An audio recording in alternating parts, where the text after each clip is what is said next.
मिल जाएगी। आइए कहानी पर वापस लौटते हैं। वह लड़का उन बौद्ध भिक्षु से मिलने दोबारा अपने घर से निकल पड़ता है और उनके पास पहुंचकर कहता है, आपने तो कहा था कि ध्यान करना बहुत ही आसान है, लेकिन ये तो मुझे दुनिया का सबसे मुश्किल काम लग रहा है। मेरे बहुत प्रयास करने के बाद भी मेरे मन में विचार उठने बंद ही नहीं हो रहे हैं। बौद्ध भिक्षु ने कहा, लेकिन तुमसे विचारों को रोकने के लिए किसने कहा है? लड़के ने कहा, तो फिर विचार रहित स्थिति कैसे प्राप्त होगी? आपने तो कहा था कि ध्यान में कोई विचार, कोई प्रश्न नहीं होते। बौद्ध भिक्षु ने कहा, हमारे दिमाग में हर समय बहुत से विचार जन्म लेते हैं और मरते हैं, लेकिन हमारा मन उनमें से किसी एक विचार को पकड़ लेता है और फिर उससे जुड़े विचारों के बारे में सोचता चला जाता है। इस तरीके से हमारा मन विचारों में उलझ जाता है और हम भूल जाते हैं कि हम क्या कर रहे थे। जब तुम ध्यान करने बैठोगे तो तुम्हारे दिमाग में भी बहुत से विचार उठेंगे और खत्म हो जाएंगे, लेकिन तुम्हें किसी भी विचार का चुनाव नहीं करना, बस उन्हें देखना है। तुम्हारे मन में विचार उठेंगे और खत्म हो जाएंगे। धीरे धीरे समय के साथ इन विचारों के उठने की गति कम होती चली जाएगी। बौद्ध भिक्षु के मुंह से ये सारी बातें सुनकर वह लड़का अपने घर वापस आ जाता है और दोबारा ध्यान करने के लिए बैठ जाता है। इस बार वह लड़का बौद्ध भिक्षु के बताए अनुसार अपने मन में उठ रहे विचारों को देखता है। वह कुछ देर तक तो विचारों को साक्षी भाव से देख पाता है, लेकिन फिर उसके मन में ऐसे विचार उठते हैं जिनके बारे में सोचने से वह खुद को रोक नहीं पाता और वह गहरे विचारों में खो जाता है। कुछ देर बाद उसे याद आता है कि वह तो ध्यान कर रहा था। वह दोबारा विचारों को देखने का प्रयास करता है, लेकिन इस बार उसका मन दूसरी चाल चलता है। अब उसके मन में अश्लील विचार उठने लगते हैं। वह लड़का सोचता है कि ध्यान जैसी पवित्र स्थिति में ये अश्लील विचार क्यों उठ रहे हैं। वह अपने मन में उठ रहे अश्लील और गंदे विचारों को रोकने का बहुत प्रयास करता है, लेकिन वो उन्हें रोक नहीं पाता। उसके मन में लगातार बस ऐसे ही विचार उठ रहे थे।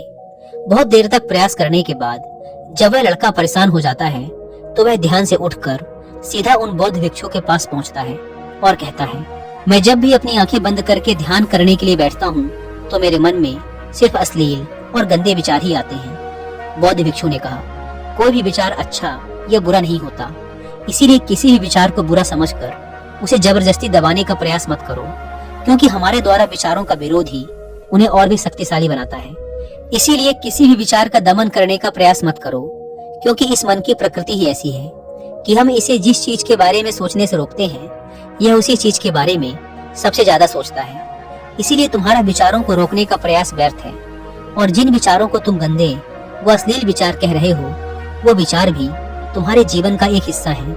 इंसानी जीवन को आगे बढ़ाने के लिए इन विचारों का उठना भी जरूरी है। एक बात हमेशा याद रखना कि जीवन में हम जिस भी चीज को अस्वीकार करते हैं, हमारा मन उसी चीज में सबसे ज्यादा रस लेने लगता है। इसीलिए जीवन की किसी भी सच्चाई को नजरअंदाज करने का प्रयास मत करो। हर चीज को स्वीकारो, तभी तुम उससे मुक्त हो पाओगे। लेकिन इसका मतलब यह नहीं कि तुम हर समय काम वासना के विचारों में ही डूबे रहो। तुम्हें यह समझना होगा कि काम वासना हमारे जीवन का एक छोटा सा हिस्सा मात्र है, पूरा जीवन नहीं। तो जीवन के इस पहलू को भी स्वीकारो और आगे बढ़ो, क्योंकि इस जीवन में इसके आगे भी बहुत कुछ जानने के लिए है। लड़के ने कहा, लेकिन हमारा मन हमारे साथ इतनी चालें क्यों चलता है? क्या हमारा मन ही हमारा शत्रु है? भिक्षु ने कहा, नहीं, मन हमारा शत्रु नहीं है। यह तो बस उन्हीं चीजों को अनुभव करना चाहता है जिसमें इसे आराम मिले, आनंद आए। इसीलिए जब हम कोई ऐसा काम करते हैं जिसमें शुरू में ही मन को आनंद नहीं मिलता, तो हमारा मन उस काम का विरोध करता है। बौद्ध भिक्षु ने आगे कहा, अगर तुम अपने मन से बुरे विचारों को खत्म करना चाहते हो तो अपनी आदतों को बदलो। आदतों को तुम केवल तभी बदल सकते हो जब तुम्हारा मन तुम्हारे काबू में होगा, और तुम्हारा मन तुम्हारे काबू में तभी आएगा जब तुम खुद को जानोगे, जब तुम स्वयं का अनुभव करोगे, जब तुम ध्यान का अनुभव करोगे। इतना कहकर बौद्ध भिक्षु खड़े हो गए और एक हल्की सी मुस्कान के साथ उस लड़के के सर पे अपना हाथ रख दिया।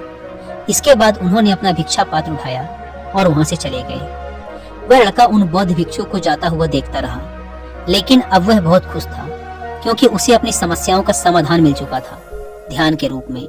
वह समझ गया था कि उसे हर रोज ध्यान के लिए बैठना है और उसे अपने आते जाते विचारों को देखना है, लेकिन किसी भी विचार को पकड़ना नहीं है। समय के साथ वह विचार खुद ही गायब होते चले जाएंगे। साथ ही वो ये भी समझ गया था कि कोई भी विचार अच्छा या बुरा नहीं होता, विचार सिर्फ एक विचार होता है। इसीलिए विचारों का विरोध करना भी व्यर्थ है। दोस्तों, मुझे उम्मीद है कि आपको इस वीडियो से बहुत कुछ सीखने को मिला होगा। और जाने से पहले एक बार फिर याद दिला दूं कि कुकू एफएम पर meditation and it's practice by Swami Rama audio book को और मेडिटेशन पर हिंदी में कोर्स जिसका नाम है घर बैठे सीखो मेडिटेशन को सुनना ना भूलें। और मंथली सब्सक्रिप्शन पर 50% डिस्काउंट के लिए आप WA50 कूपन कोड का इस्तेमाल जरूर करें। धन्यवाद।